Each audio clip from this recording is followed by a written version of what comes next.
In a dusty archive in Darmstadt, tucked away beneath decades of official royal correspondence, researchers discovered a collection of letters that German noble families had spent over a century trying to forget. The correspondence, written in Prince Alexander of Hesse's distinctive handwriting, contained intimate confessions that revealed a man living in direct defiance of everything his bloodline represented. According to contemporary diplomatic reports, these letters documented relationships that Victorian society deemed not only scandalous, but criminal.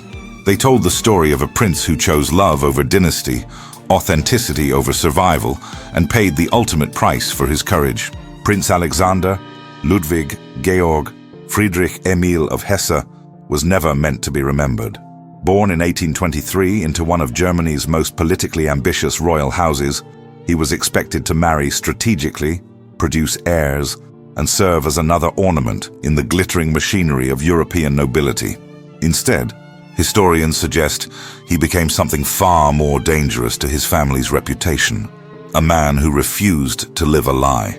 The surviving documentation paints a portrait of a prince who deliberately created distance between himself and court life, establishing what contemporary observers described as an unconventional household. By the 1850s, diplomatic correspondents began noting his preference for intimate dinner parties with carefully selected male companions rather than the grand social gatherings expected of his rank. If you're fascinated by these hidden stories of royal defiance, make sure to subscribe for more forgotten histories that powerful families tried to erase. What made Prince Alexander's situation particularly precarious was not just his personal choices, but the political climate surrounding them. The German states were consolidating power, and any hint of scandal could be weaponized by rival houses. According to letters preserved in the Hessian state archives, family members grew increasingly concerned about rumors circulating in diplomatic circles about the prince's unconventional lifestyle and his refusal to consider marriage proposals from suitable noble families. The evidence suggests Alexander understood exactly what he was risking. In one surviving letter to a trusted friend, dated 1854, he wrote about the impossible burden of living for others' expectations while your heart belongs elsewhere, language that historians interpret as a veiled reference to his struggle with societal constraints on his identity. Yet he continued to live according to his own principles, surrounding himself with men who, records imply, provided him with the emotional and intellectual companionship his family's cold formality could never offer. But by 1860, his carefully constructed private world was beginning to crack. Court officials were starting to ask questions, family pressure was mounting, and dangerous whispers were spreading through Germany's interconnected royal networks. Soon, Prince Alexander would face an impossible choice that would determine not only his fate, but whether his story would survive for future generations to discover. Prince Alexander Ludwig Georg Friedrich Emil of Hesse entered the world on July 15, 1823, in a dynasty already suffocating under the weight of its own ambitions. The House of Hesse-Darmstadt occupied a precarious position in the complex hierarchy of German nobility, significant enough to demand respect, but small enough to require constant political maneuvering for survival. According to court records preserved in the Hessian state archives, Alexander was born during one of the most turbulent periods in his family's history, when European monarchies were still reeling from the revolutionary upheavals that had shaken the continent.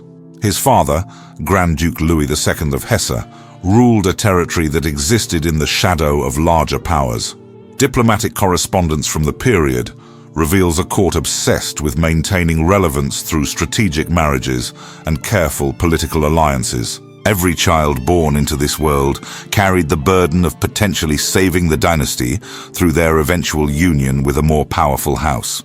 Alexander, as a younger son, was expected to serve as insurance, a spare heir whose primary value lay in his ability to forge useful connections through marriage. Contemporary accounts describe the Darmstadt court as a place where appearances mattered more than genuine affection. Princess Wilhelmina of Baden, Alexander's mother, had herself been married for political advantage rather than love. Court memoirs suggest she understood the emotional cost of such arrangements. but was powerless to protect her children from the same fate.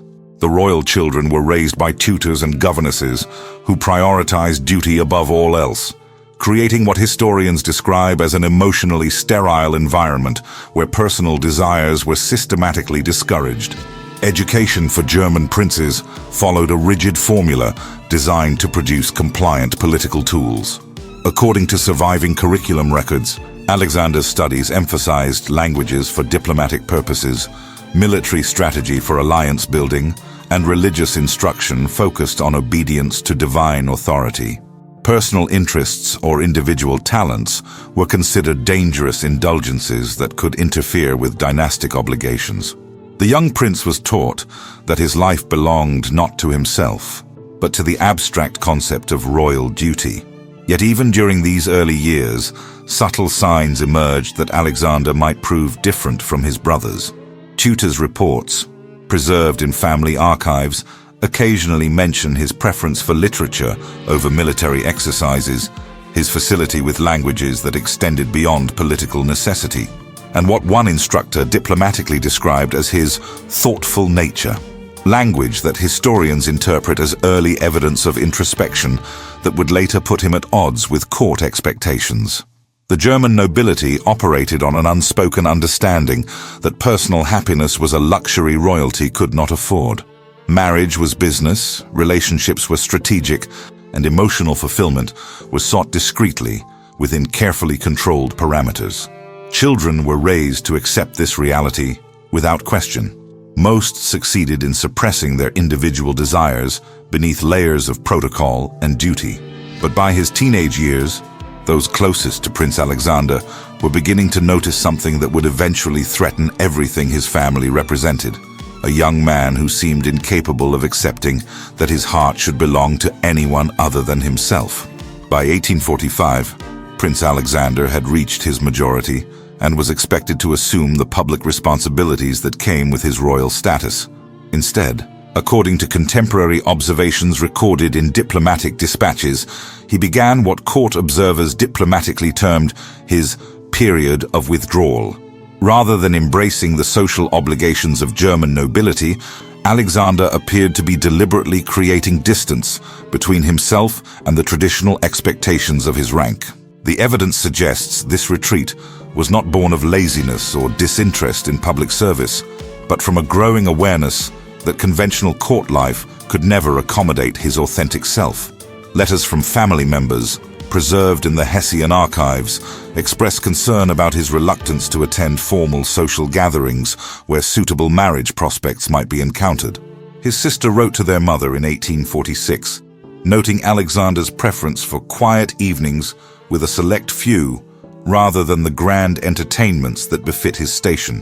What made these select few particularly noteworthy was their composition.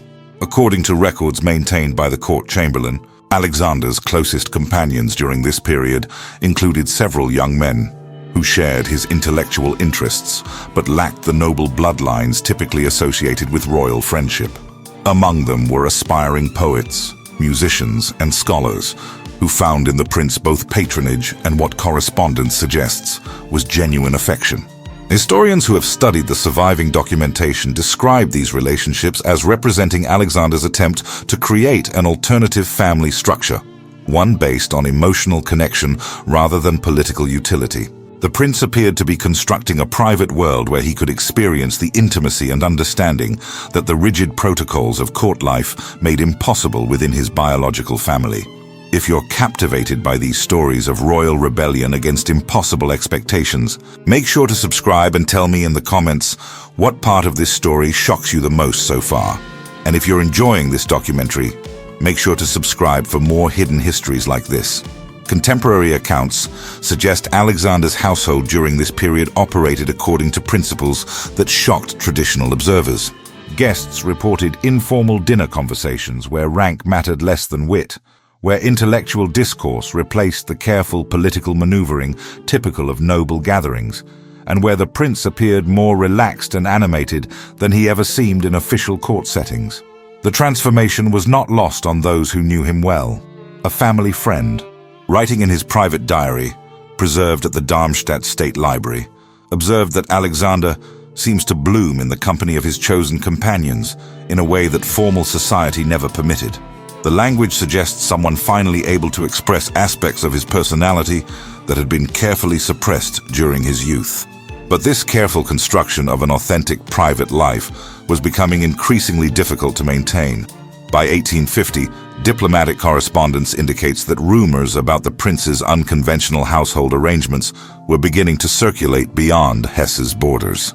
What Alexander had intended as a refuge was attracting exactly the kind of attention he had hoped to avoid. Soon, the outside world would force its way into his carefully protected sanctuary, demanding explanations that could destroy everything he had built.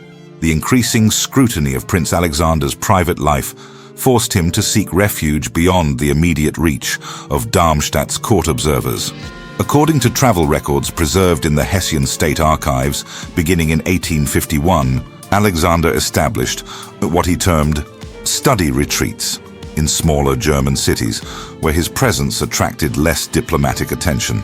These extended absences, lasting months at a time, were officially justified as research expeditions for his growing interest in archaeology and classical literature.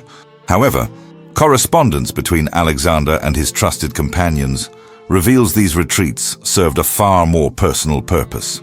In letters discovered in the private collection of the Baden State Library, the prince wrote about finding spaces where one might breathe freely without the constant weight of observation and expectation. Alius. Historians interpret this language as evidence that Alexander was deliberately creating opportunities to live according to his authentic identity, away from the suffocating protocols that governed his official existence. The documentation suggests these periods of freedom allowed Alexander to experience relationships that would have been impossible within the rigid structure of court life. A letter from 1852, found among the papers of a close friend, describes dinner parties where rank dissolves into insignificance, replaced by the far more valuable currency of genuine affection and intellectual communion. The intimacy implied in such gatherings represented a direct challenge to the hierarchical relationships that defined noble society. Contemporary observers who encountered Alexander during these retreats noted a remarkable transformation in his demeanor. A Swiss scholar, writing in his published memoirs years later, described meeting the prince at a small gathering in Heidelberg and being struck by the evident joy he took in unguarded conversation and the warmth he showed toward his companions. Such accounts suggest that away from court supervision, Alexander was able to express aspects of his personality that had been carefully suppressed throughout his youth. Tell me in the comments, what part of this story shocks you the most so far? And if you're enjoying this documentary, make sure to subscribe for more stories like this. The evidence indicates that these relationships extended beyond mere friendship into territories that Victorian society considered not only scandalous, but criminal. Surviving correspondence contains coded language that scholars have identified as references to emotional and physical intimacy between men. In one letter from 1853, Alexander wrote about the completion that comes from finding one's true companion, regardless of the world's narrow understanding of such bonds. What made these relationships particularly dangerous was not just their nature, but their apparent depth and commitment. Unlike the brief liaisons that some nobles pursued discreetly, Alexander's attachments appear to have been sustained emotional partnerships that demanded the kind of devotion and attention typically reserved for marriage. Records suggest he maintained correspondence with several men over periods of years, creating what historians describe as a network of intimate relationships that functioned as his true emotional family. Yet this carefully constructed world of authentic connection existed under constant threat. Diplomatic reports from the period indicate that Alexander's extended absences were beginning to generate concern among German nobility about his fitness for eventual marriage negotiations. Family pressure was mounting for him to abandon these mysterious retreats and assume his proper role in dynastic politics. By 1854, the collision between his private happiness and public obligations was becoming inevitable. setting the stage for a confrontation that would force Alexander to choose between love and survival. The letters that survived Prince Alexander's attempts at secrecy provide the most compelling evidence of the emotional turmoil that defined his adult life. Hidden within the extensive archives of German nobility, these documents reveal a man caught between the authentic relationships that gave his life meaning and the dynastic obligations that threatened to destroy them. According to scholars who have studied this correspondence, the collection represents one of the most intimate glimpses into the private struggles of a 19th century royal attempting to live according to his true nature. The earliest surviving letters, dated from 1854, show Alexander already wrestling with what he described as the impossible mathematics of desire and duty. None. Writing to a close companion whose identity historians have been unable to definitively establish, the prince expressed his growing awareness that his happiness existed in direct opposition to his family's expectations. In one particularly revealing passage, he wrote, "I find myself divided between two worlds, one where my heart may speak freely, and another where silence is the price of survival." What makes this correspondence particularly valuable to historians is its documentation of the psychological cost of living such a divided existence. Letters from the mid-1850s show increasing references to what Alexander termed his performances, the carefully constructed public appearances that allowed him to maintain his royal status while protecting his private relationships. In a letter from 1855, he described the exhaustion of wearing masks that grow heavier with each passing season, knowing that removing them means losing everything. The correspondence also reveals the sophisticated network of communication Alexander established to maintain his relationships while avoiding detection. Letters were often written in coded language, sent through intermediaries, or hidden within other documents to avoid interception by court officials. Historians have identified at least 3 different cipher systems Alexander used during different periods, suggesting both his commitment to maintaining these connections and his growing paranoia about discovery. Perhaps most poignantly, the letters document Alexander's awareness that his choices were causing pain to those he loved. In correspondence from 1856, he wrote about the cruelty of asking others to share in a life of shadows and secrecy, acknowledging that his companions faced their own risks in maintaining relationships with a royal whose sexuality made him politically vulnerable. The depth of guilt expressed in these passages suggests someone acutely aware of the costs his authenticity imposed on others. The later correspondence shows Alexander's increasing isolation as the pressure for him to marry intensified. Letters from 1857 describe his growing sense of entrapment, writing that, "The walls close in daily, and I fear that soon there will be no space left for truth in my existence." The desperation evident in this language foreshadows the crisis that was approaching, as his family's patience with his unconventional lifestyle reached its breaking point. But it was a letter discovered in 1858 that would prove most prophetic, in which Alexander wrote about his premonition that forces beyond my control are gathering to destroy everything I have built. Within months, those words would prove tragically accurate.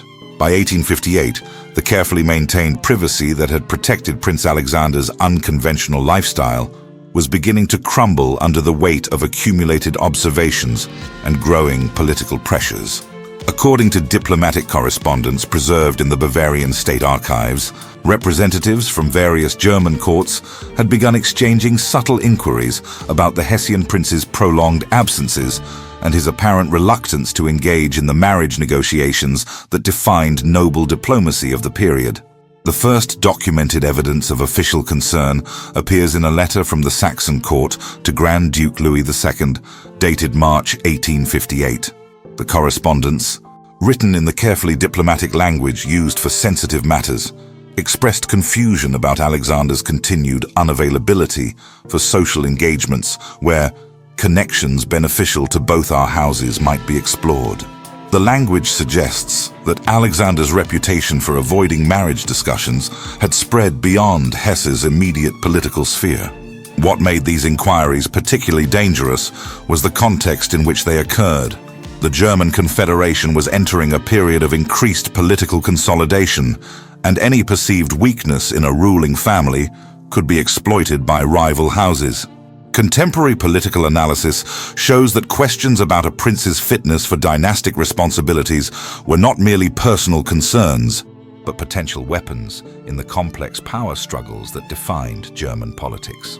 Court observers within Hesse itself were becoming increasingly vocal about what they diplomatically termed Alexander's peculiar social preferences. According to records maintained by the court chamberlain, senior officials had begun documenting the prince's guest lists and noting the recurring presence of men who lacked appropriate noble credentials for intimate friendship with royalty.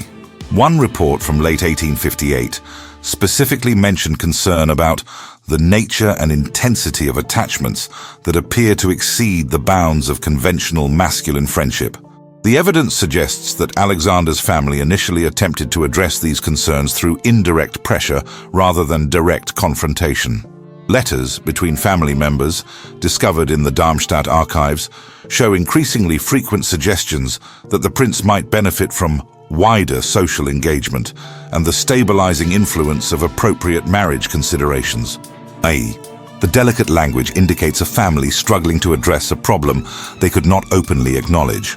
However, the situation escalated dramatically when reports reached the court about specific incidents that observers found impossible to explain through conventional friendship. A particularly damaging account, found in the private papers of a Württemberg diplomat, described witnessing Alexander and a young companion in what the writer diplomatically termed a display of affection inappropriate to their respective stations. Such observations, once documented in diplomatic channels, became impossible for the family to ignore or suppress. The mounting evidence created a crisis that transcended personal family concerns and entered the realm of political necessity. According to historian analysis of the period, by early 1859, the question was no longer whether Alexander's lifestyle posed a problem, but how quickly and decisively the family could act to contain potential damage to their dynasty's reputation. Soon, those closest to Prince Alexander would discover that protecting the family's honor required sacrifices that would destroy everything he had built.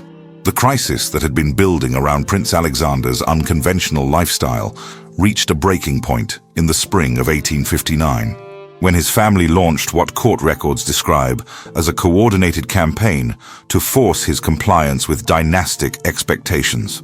According to correspondence preserved in the Grand Ducal archives, this effort involved not merely suggestions or gentle pressure, but a systematic attempt to isolate Alexander from his chosen companions and compel his acceptance of an arranged marriage.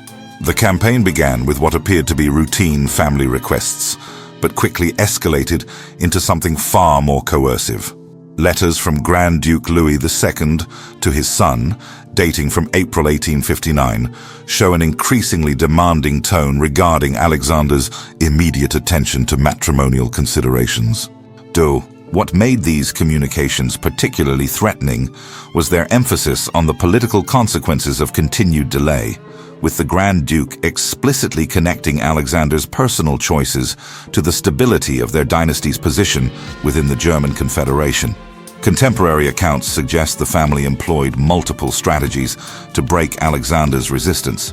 According to memoirs published decades later by a former court official, Alexander's financial independence was systematically restricted, his correspondence was monitored, and his movements were increasingly supervised under the guise of providing appropriate royal security.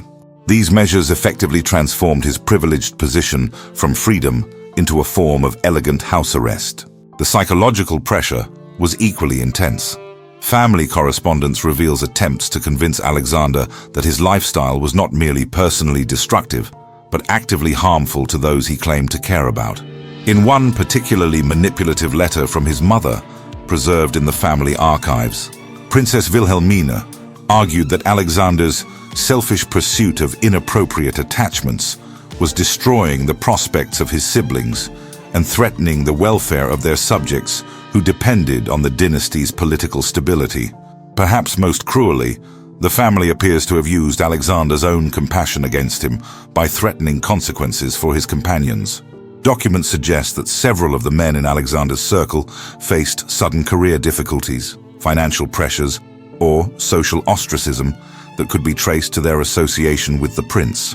A letter from Alexander to his brother, discovered in 1987, contains what historians interpret as a desperate plea to cease these attacks upon innocent men whose only crime was offering friendship to someone the world has deemed unworthy of love. The evidence indicates that by late 1859, Alexander was beginning to crack under this sustained assault. Letters from this period show a marked change in his writing style, with previous eloquence replaced by what scholars describe as the fragmented prose of someone under extreme psychological stress. In one particularly heartbreaking passage, he wrote about feeling surrounded by forces determined to destroy every authentic connection I have managed to create in this false world.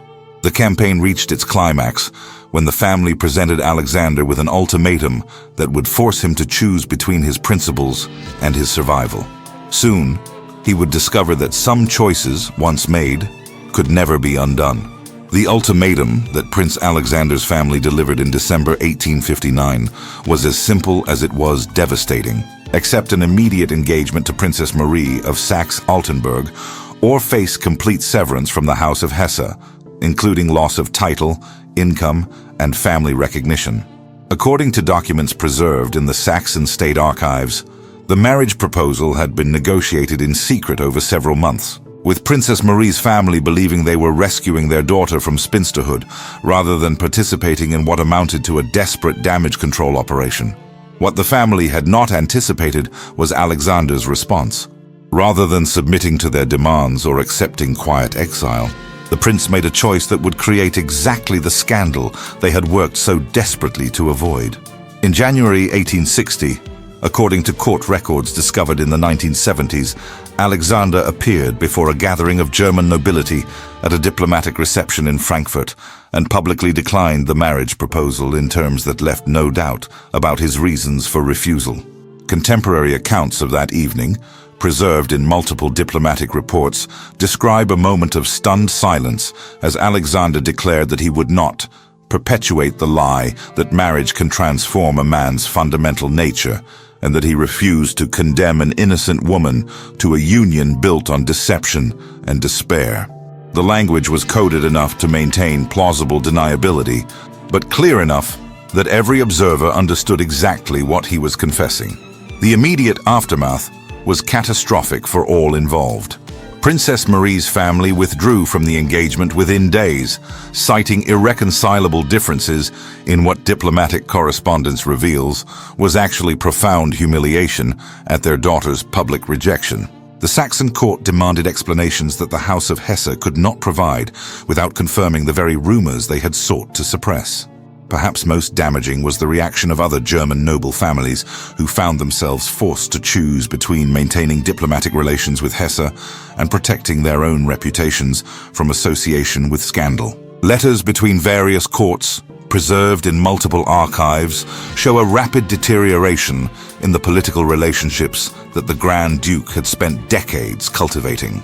But it was the discovery of Alexander's private correspondence that transformed a family crisis into a full-scale political catastrophe. According to later testimony by court officials, in the chaos following his public declaration, several letters were intercepted that contained explicit references to the prince's relationships with men. These documents, which had somehow escaped previous surveillance efforts, provided undeniable evidence of what until that moment had remained officially unproven allegations. The contents of these letters were never made public, but their existence created a political firestorm that extended far beyond Hesse's borders. Diplomatic correspondence from the period shows that courts throughout the German Confederation were demanding assurances that their own noble families would not be implicated in any wider investigation of Alexander's associations. By March 1860, the situation had become untenable for everyone involved. The prince, who had chosen authenticity over survival, was about to discover that some truths were too dangerous for his world to tolerate. In the aftermath of the diplomatic catastrophe Prince Alexander had created through his public defiance, the House of Hesse faced a choice between acknowledging the scandal and attempting to contain its damage through systematic denial.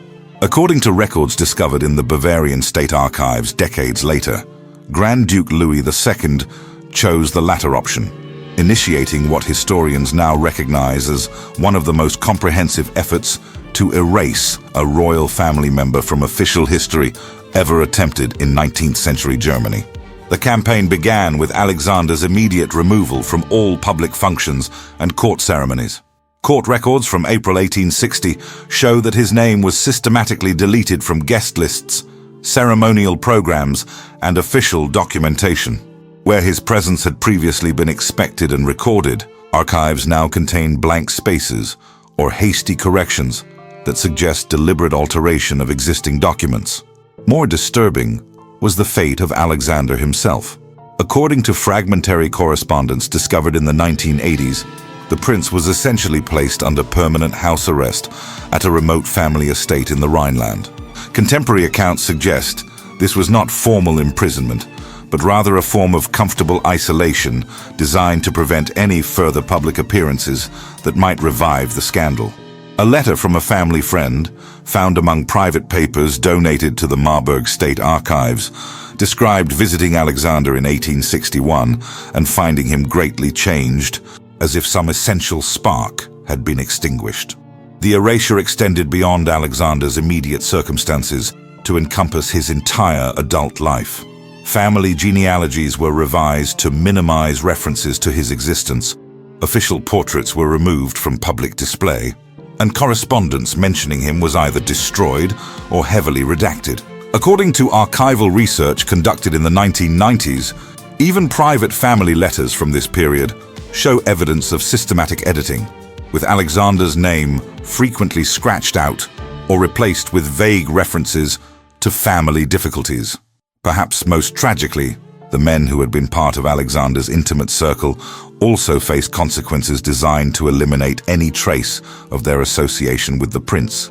Employment records suggest several experienced sudden career reversals, financial difficulties, or social ostracism that effectively drove them from regions where they might encounter sympathy or support. The systematic nature of these misfortunes implies coordinated action rather than mere coincidence. The broader German nobility quickly learned the lesson Alexander's fate was intended to teach. Diplomatic correspondence from the 1860s shows a marked decrease in reports of similar scandals, not because such relationships ceased to exist, but because families became far more ruthless in suppressing evidence before it could become public.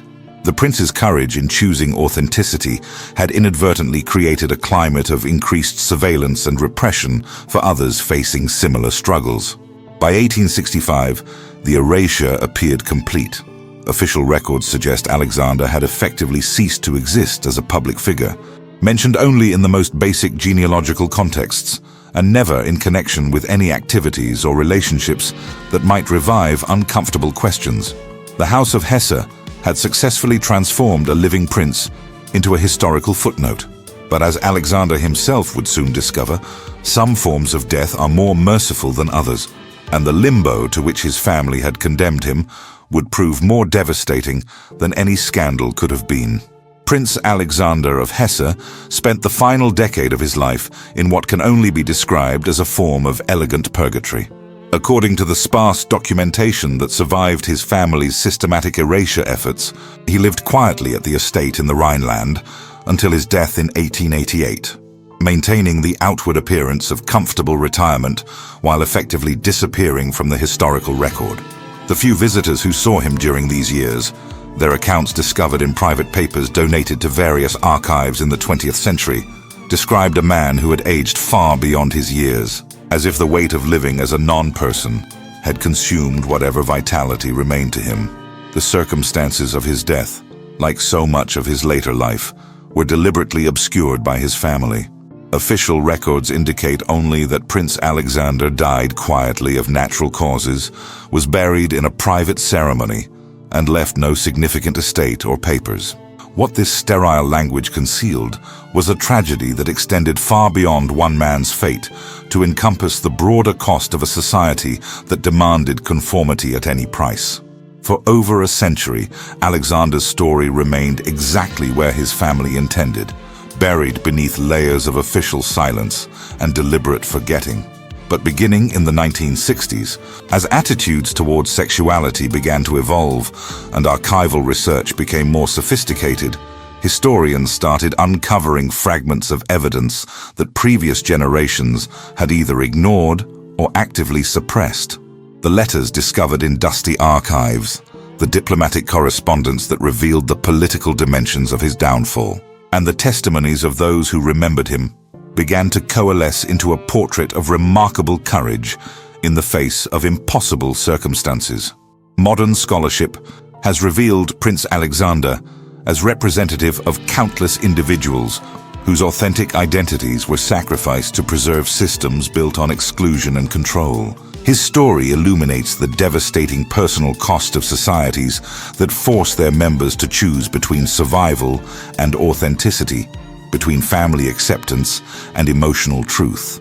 The systematic erasure he experienced was not unique, but rather typical of how 19th century institutions dealt with those who threatened conventional expectations.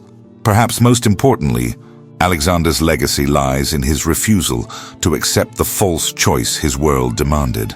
In choosing to live according to his authentic nature rather than dynastic expectations, in publicly rejecting a marriage that would have required him to live a lie, and in accepting the consequences of his honesty, he demonstrated a form of courage that transcends his particular historical moment.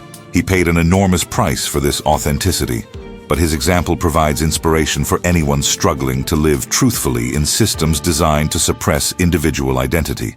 Today, as archives continue to yield new evidence about Alexander's life and relationships, his story serves as both a reminder of how far society has progressed and a warning about how easily such progress can be reversed. The prince who was systematically erased from history because he dared to love authentically deserves to be remembered not as a scandal, but as a pioneer of human dignity. If this hidden history has moved you, please subscribe to ensure that stories like Alexander's are never forgotten again. These courageous individuals who paid the ultimate price for living authentically deserve our remembrance, and your support helps ensure their legacies survive.